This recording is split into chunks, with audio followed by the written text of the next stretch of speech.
Welcome to Family Health by Mini First Aid.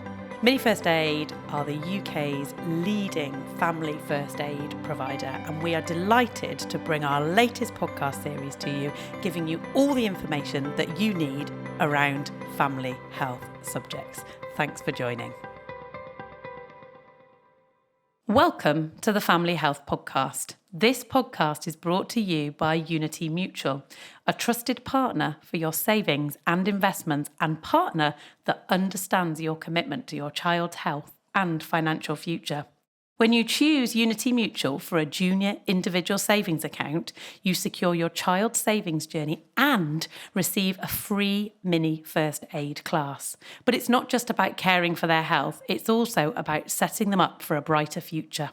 Unity Mutual believes in enriching lives beyond pounds and pence, empowering you with both financial stability and life-enhancing opportunities. Let's dive in. Hello folks, I'm Kate Ball, I'm the founder of Mini First Aid. Welcome to our podcast, Family Health by Mini First Aid. And I'm absolutely thrilled that you've decided to join us for Series 2 of our podcast, where we continue to bring you top health advice and most importantly from leading experts. So without further ado, I am delighted to introduce our guest today. Michelle Dady is one of our Mini First Aid trainers, so we're very lucky to have Michelle within our team, but she's also a paediatric diabetes specialist nurse. And also Jackie Higgins joins us today. Jackie is the senior clinical advisor at Diabetes UK. So we have a wealth of knowledge for you today. Welcome to both of you ladies. Thank you so much for joining us today. Hi.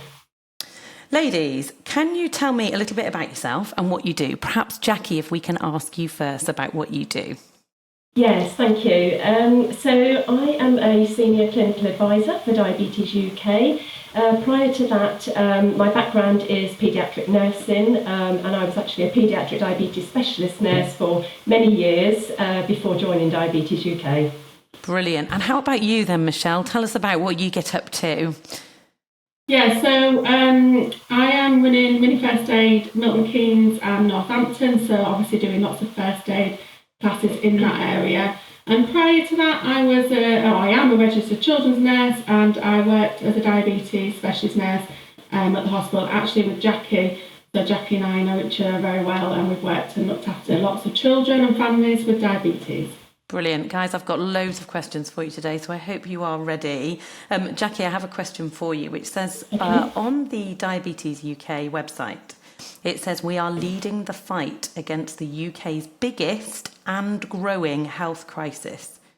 Why is it so important then that listeners are aware of diabetes? Okay, so Diabetes UK's vision is a world where diabetes can do no harm, and it's a fight that involves us all. We know that figures are at an all-time high, so by us talking about diabetes today and sharing the knowledge, the hope is that listeners will then have an awareness of what diabetes is, along with signs and symptoms.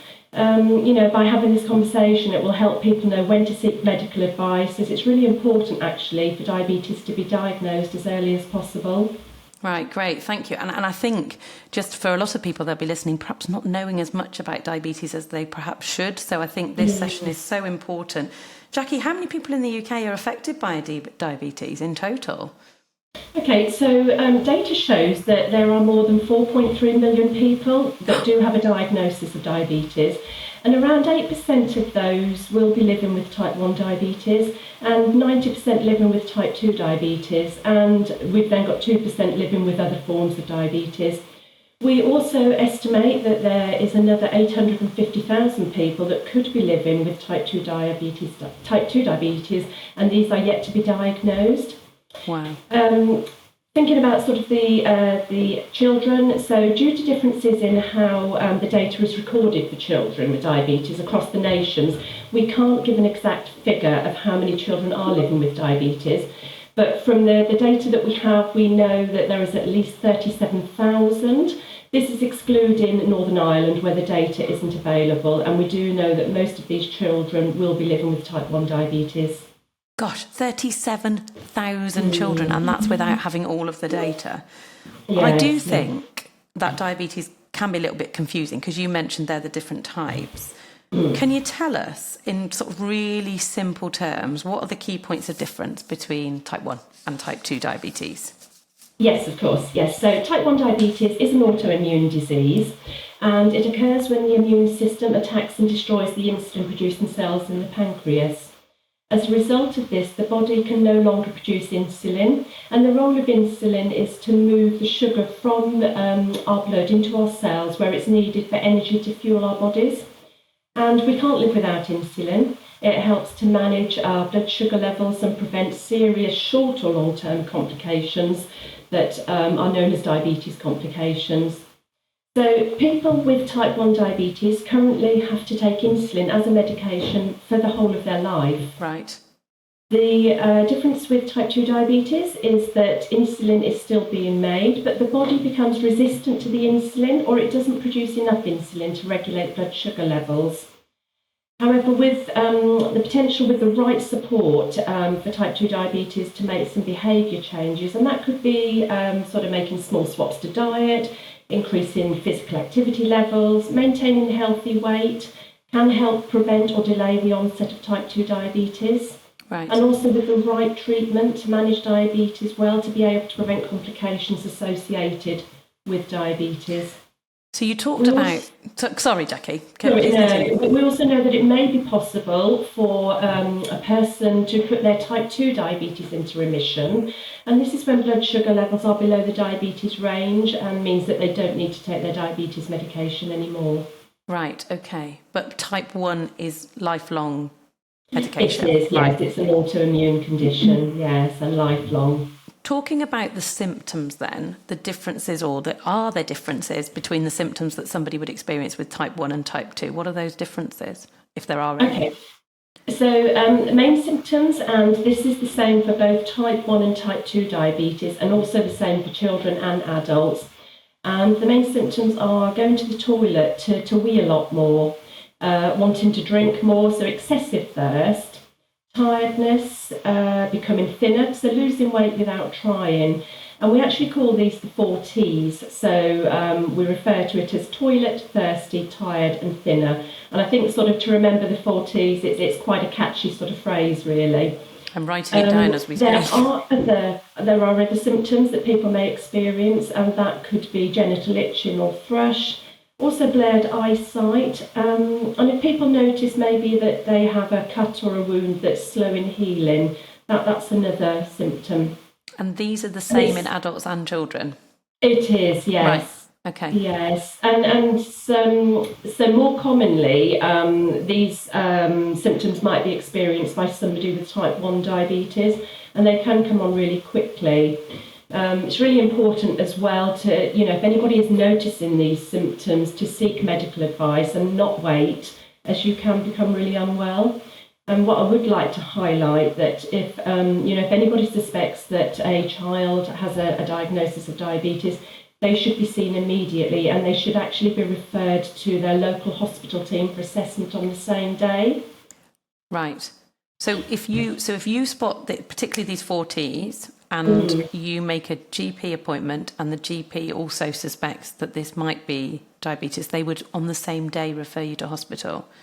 Yes, right, for children, yes, children should be seen on the same day, and that's because we know that if it's left, they can become unwell, and they can become unwell quite quickly as well. Right, okay. And Jackie, sorry, I was going to sort of just, did you want me to mention about type 2? Yeah. So we've talked about those symptoms. The signs and symptoms. I think it's worth just saying for type 2 diabetes that the signs and symptoms can develop more slowly, and actually some people may not get any symptoms, or they don't notice the symptoms. So just worth highlighting that. Gosh, so for parents, this can be, obviously we're talking about adults as well, but in particular when we think about children, it can be a bit of a guessing game, because you might have a period of time where your child is perhaps having those 4 T's, and it might not be diabetes. Would you always encourage someone to seek medical advice, even if it doesn't turn out materialise to be diabetes? Oh yes, for sure. Yes, any concerns, please do seek medical advice. Okay. Now I'm just wanted to chat to you a little bit, Michelle, about the fact that as your role as a specialist paediatric nurse working in diabetes, you've worked with lots of families, I know. Tell me about diabetes and families. Can it run in families? Is it apparent that if a sibling or a parent has diabetes, that it's likely to be in the family itself? Yeah, so, I mean, the short answer is yes. There are some genetics involved, both with type 1 and type 2. But just to make it really clear, just because you have diabetes, it doesn't mean automatically your child will develop diabetes. Right. And that's because there isn't one particular gene that causes type 1. So there's many genes that can increase your risk, but it's not one particular gene that causes diabetes. It's just we know there's an increased risk with those multiple genes involved. And there's loads of research going on into all of those genetic factors. And also they're looking at some of the environmental factors too, because we know they can play a part, or we assume they can play a part too. So they're looking at, for instance, diet, lifestyle, some of the viruses that are around, and whether they might be causing what we know is an increasing number of people who are being diagnosed with type 1 diabetes in particular. So yeah, and I know Diabetes UK are doing lots of research into that as well. So yeah, and as Michelle has said, diabetes can run in families and can increase your risk for both types of diabetes. However, type 1 diabetes, I would say, or what we know is that around 80% of people will have no family history of it. Okay. But often someone with type 2 diabetes will have a relative with diabetes. Right, so more likely to have a relative if it's type 2 than type 1? Yes, yeah. Okay. And here at Diabetes UK, there is a free tool available for adults to help find out if they are at risk of developing type 2 diabetes. And this is called the Know Your Risk tool, and the link is on our website. Great. So based on answers to a few questions, it will sort of generate a score, and that score will determine if you are at low, increased, moderate or high risk of developing type 2 diabetes. And then based on the score, advice will be provided, and that might be in the form of lifestyle changes or a GP referral. So it's worth just highlighting that tool on the website. And what I will say for our listeners, Jackie, is that we will share this link in the show notes for the podcast. So whichever platform you're listening on, we'll share the link to Diabetes UK and to this particular talk, because that's really interesting. Michelle, I read recently something that I found that was quite shocking is that there's lots of families living with a child with type 2 diabetes and they're not even aware of it. Yeah, absolutely. And I think Jackie sort of highlighted that with some of the numbers, the shocking numbers actually. And I think, diabetes type 2 can develop over a long time. So I think, did you say it was a couple of years people can be living with, or longer with type 2? Yeah. So yeah, absolutely, they can be living with type 2 and not be aware. And then it's only sort of over time that those symptoms, which Jackie's described, those 40s in particular, become more evident and more present, and then perhaps then you would get a diagnosis, so you'd recognise those 40s. Or it might be actually that you're going to see your GP for another reason. Perhaps you've got high blood pressure or high cholesterol, and your GP then looks into that and maybe does some blood tests and sees that perhaps you've got a high blood sugar, and then looks into that more, and you may then get diagnosis of diabetes from that route. So yeah, absolutely, it could be that there are many people living with type 2. And we know there's increased risk factors, so obviously that tool on the Diabetes UK website is great to look at.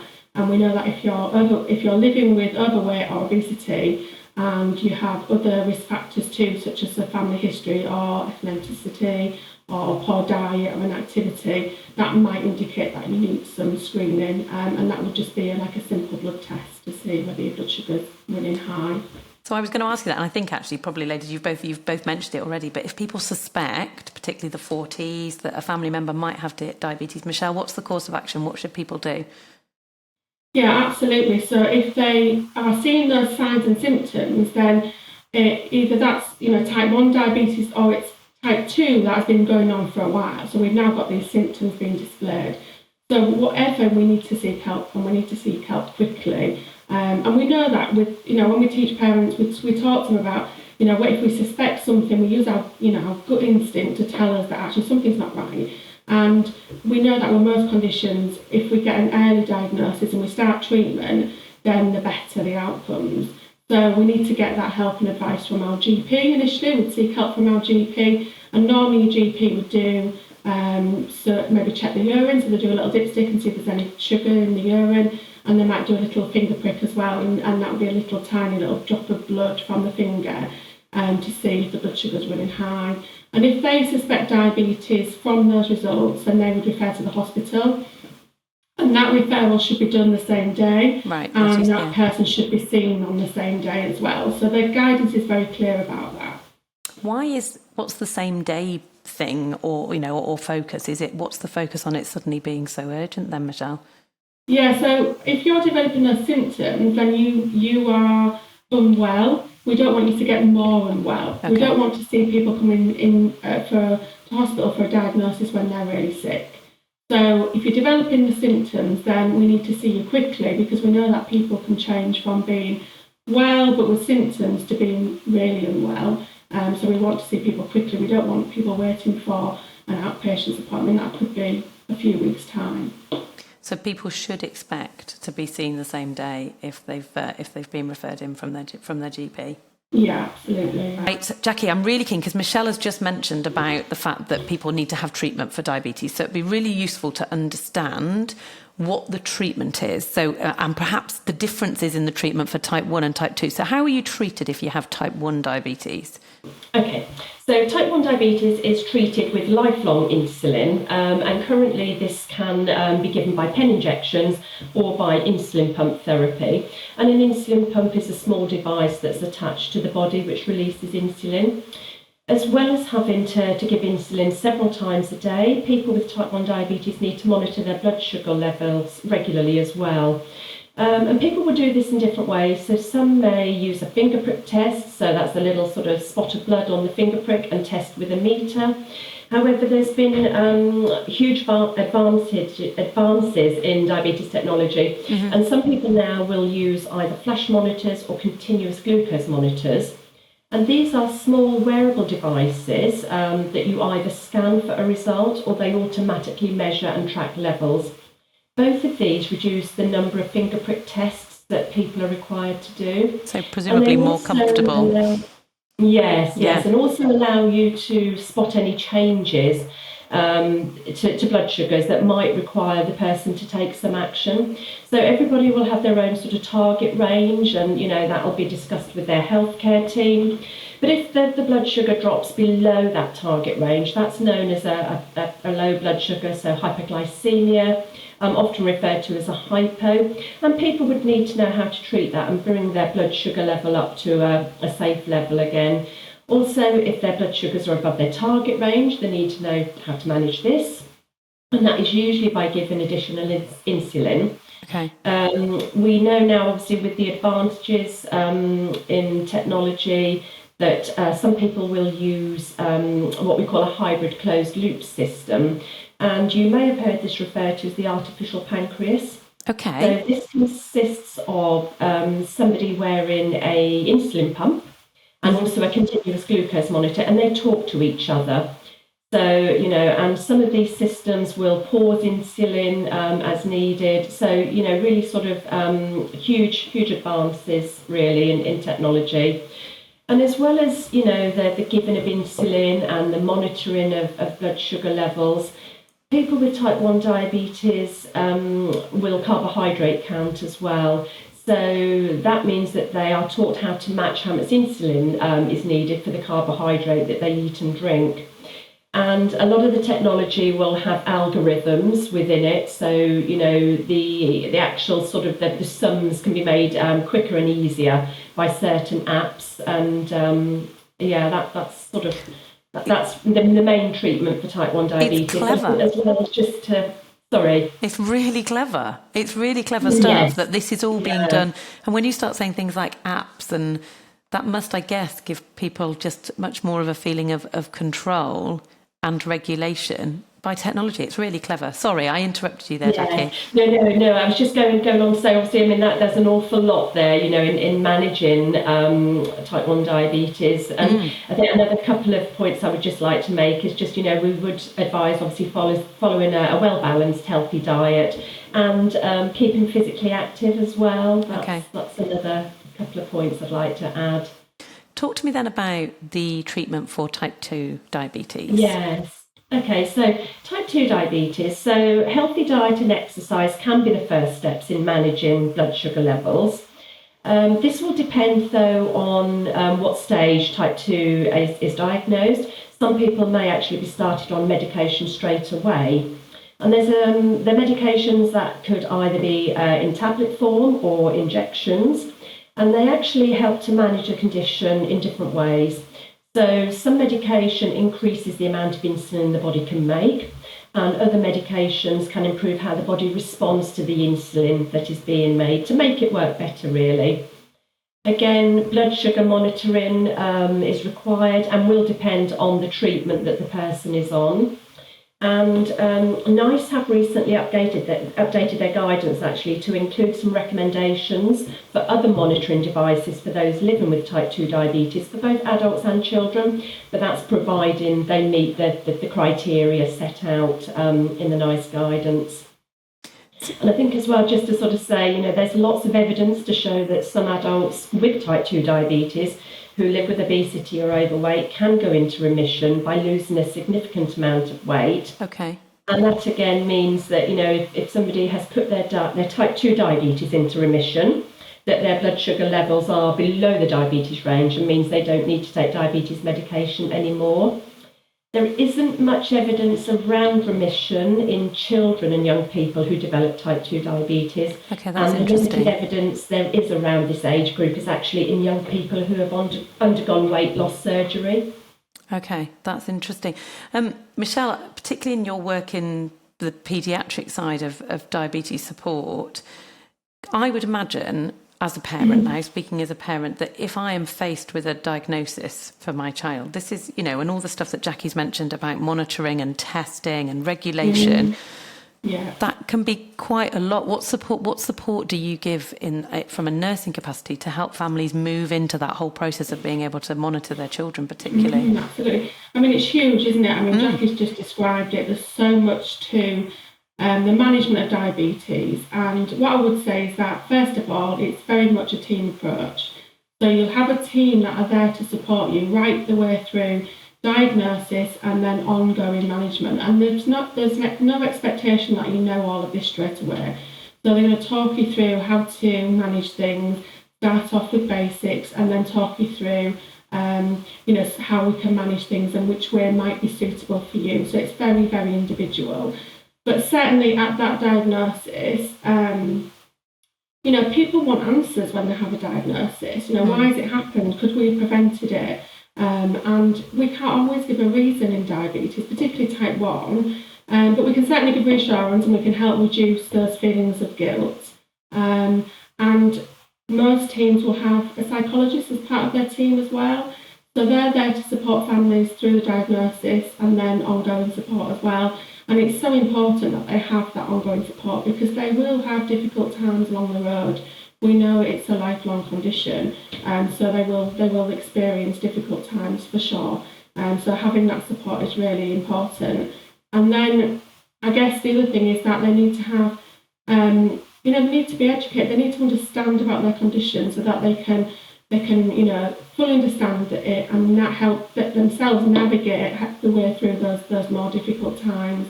So education is really, really key in diabetes, particularly as it's moving fast. Things change all the time. Technologies are changing all the time. So the diabetes teams need to keep up with that. So they need to be able to support the families in keeping up with that as well. I met a family this summer where the child had diabetes and mum was wearing the device that gave her the alert on the monitor, and it was a fairly new it was a new type of device, but also it was fairly new to them. The diagnosis was recent, and that piece where you talked about the guilt and the fear and the fact that there's an adult effectively having to take responsibility for a child's condition Is there lots of support for that? Are parents well supported as they go on that journey? Absolutely, they should be. I mean, there's, as I said, there's normally a team around the child. So we've got consultants who are specialists in diabetes. We've got specialist diabetes nurses. We've got dietitians. We've got psychologists. I mean, some teams are bigger and they have more nurses and more specialists within their team. But there is a team around them. And then, you've got lots of other, like we've got Diabetes UK and other, sort of charities that also are there to give support as well.